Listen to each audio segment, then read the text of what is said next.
Studies Section 10, Descartes' Methodic Doubt. Introduction. In modern terms, discourses within the philosophical enterprise ranges from discourses on issues and problems that bother man, nature, and reality to discourse on those who can be referred to as authors of philosophical ideas, theories, systems, and traditions.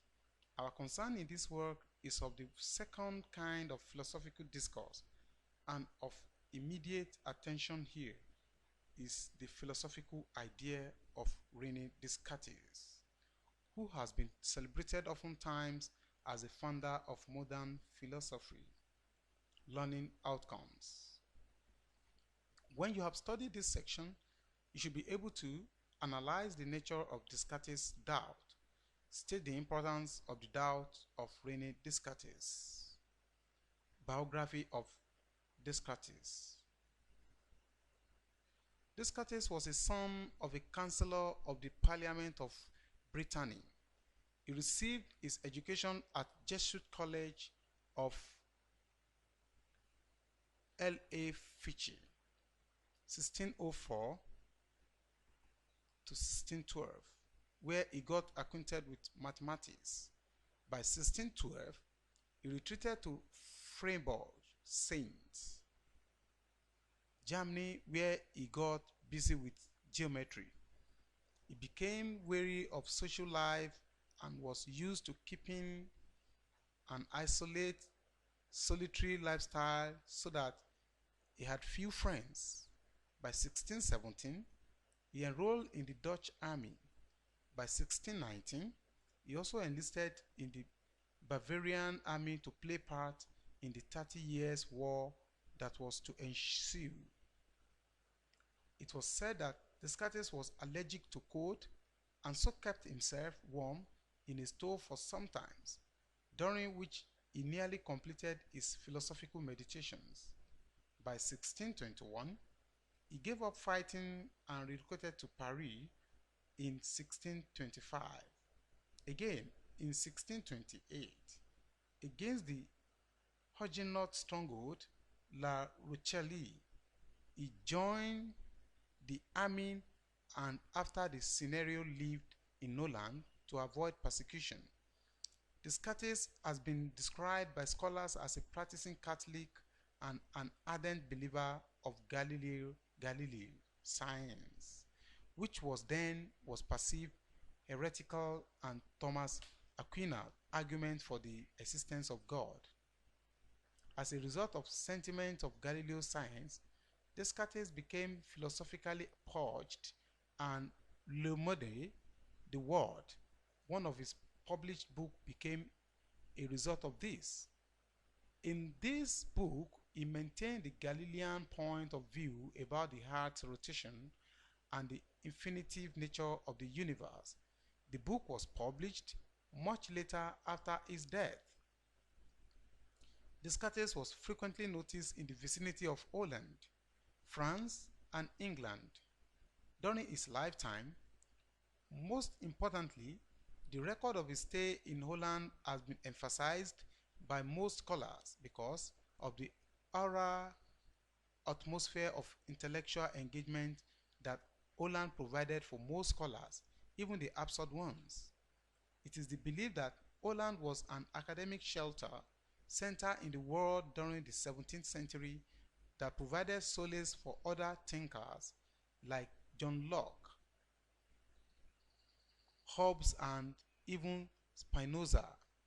As much as Descartes avoided being obvious and glaring like Galileo, the hand of the Protestant sect would not let him be, as accusations were brought against him of inducing atheism as against the authority of the church. With the network of influence he had garnered with the Roman Catholic Church through his years at Jesuit College, he was able to persuade the church that he was an adherent ecclesiastic who believed that the church should not be less tolerant of modern science. Perhaps This could have been what set him aside from Galileo, who was more than nothing, a natural scientist.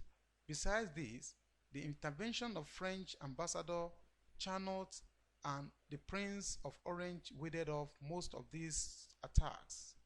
This episode became significant for the turnaround in the church, that is, the disunity in the church as the Protestant bigot began to seek subordination also from the state, thus turning away from the powers and authority of the church.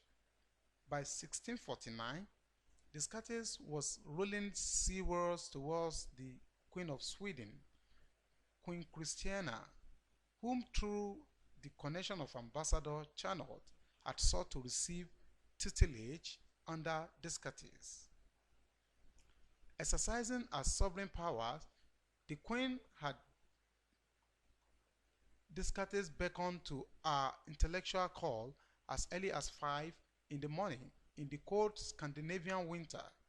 Being allergic to the cold, the health Descartes began to fail him, so that by 1650 he breathed his last due to the unbearable cold. Descartes, by the end of his life, had some of these texts published to him, named Principle of Philosophy, 1644, The Discourse on Method, 1637, De la Formation du Fouetteurs, Essais Philosophiques, 1637, The Meditations, 1642, Seeking the Truth in the Sciences, Passions of the Soul, 1649, Rules for Direction of the Mind, and Lamon were published after his death.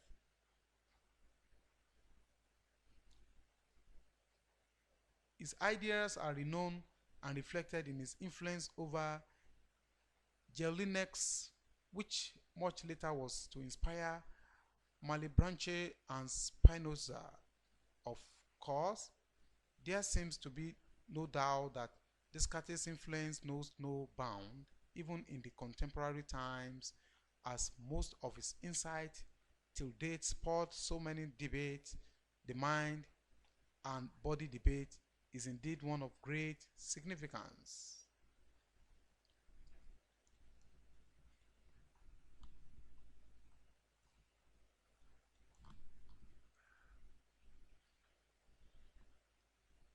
Descartes' foundation of doubt and certainty as the criteria of truth.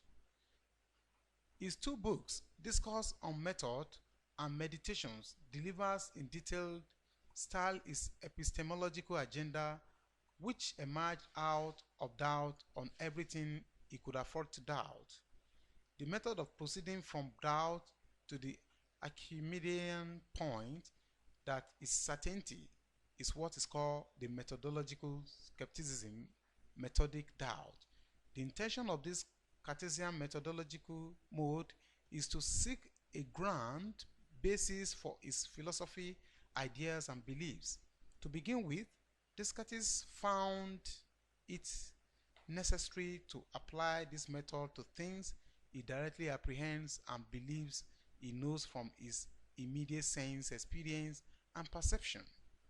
In the process of subjecting his acquired sense-induced knowledge and experience to this methodic skepticism, he found himself at a crossroad, not certain or unsure whether what he perceives by his senses were not also perceived as it were in his dreams. When he believed that he was awake rather than on his bed, it became complicated for Descartes to claim for certain that his thought in real life is clear and distinct from those he has as when in a dream. In fact, even his present consciousness would not avail him of this complication as to whether he is caught in the world of his dreams or is awake, or better still, navigate between the two. In his attempt to relieve himself of the complication, Descartes turned to the certainty of mathematical arithmetical principles, assuring himself that earlier in the state of awareness or dream, the self-evident beliefs gained through intuition and deduction on the basis of self-evident truth principles that 2 plus 3 is equal to 5 stands out. But then, Descartes becomes puzzled about the basis of the self-evident mathematical principles. What if he is actually mistaken that 2 plus 3 is equal to 5 instead of 7? Then is God, who implants such innate inborn beliefs in him, the cause of these false mathematical principles in his mind? Yet, Descartes refused to relieve his consciousness of this guilt of mistaken false beliefs and illusion. He proceeded to question the basis or source of his belief in God. But the nature of God, as his faith informs him, is perfect and infinite. Then, could God be the author of this illusion in his sensory state? Here the suspicion of Descartes began, that God is not known for imperfection. Talk less of being an author of errors. False beliefs or illusion, something other than God, must be at work. At this point, Descartes stumbled on the possibility of a powerful imperfect being, a demon evil spirit, perhaps a deceitful one that is responsible for fusing the logic of imperfection, error, and illusion into his mind, rendering his ideas unclear and indistinct between the dream world and real life. It seems that at this junction, Descartes' methodology was reaching its climax as a failed system that has not been able to provide any progressive insight to the foundation of knowledge. Alas, Descartes discovered that it has as far led to a progressive rather than a regressive discovery, as he became stunned that the only certain criteria for his false beliefs that is in doubt is the fact that he is sure and certain, at least, that he is doubting. With this resolution, Descartes became convinced that he had at least achieved the Archimedean point of certainty that he set out to unravel. In applying his method to the notion that I am in doubt, he hence proving the certainty that he is actually in doubt. This Archimedean point was, however, yet to blossom into a philosophical system which was to begin the Cartesian school of thought. This was to come true as Descartes realized that to doubt things, he must exist, and thus arrive at the conviction that as long as he doubts, he exists. This notion became forged into his popular dictum, as noted in the discourse, Cogito ergo sum. I think, therefore I am. For Descartes, this Archimedean point of view cannot even be dislodged by the deception of the powerful demon evil spirit, even though he became submerged in between the walls of awakeness and dream. He does not only doubt, think, or have consciousness, he exists as a conscious thinking being. Whatever the content of the doubt or the thought is another issue entirely, but the certainty here is that it is impossible to deny this occurrence. On the one hand, Descartes is certain of his doubt, thought, or consciousness, and on the other hand, as a consequence of this, is his self, existence, or being. One needs to at first understand Descartes' epistemological attempt before embarking on his evaluation. Descartes was not just interested in clamoring for the idea of God, but was experimenting his intellect to dust off every set of unclear and indistinct thoughts that lead to the path of doubt instead of the path of knowledge and certainty. To be precise, Descartes' argument was tailored towards discovering the solid foundation for certainty or knowledge. Even though His approach may be tagged scientific.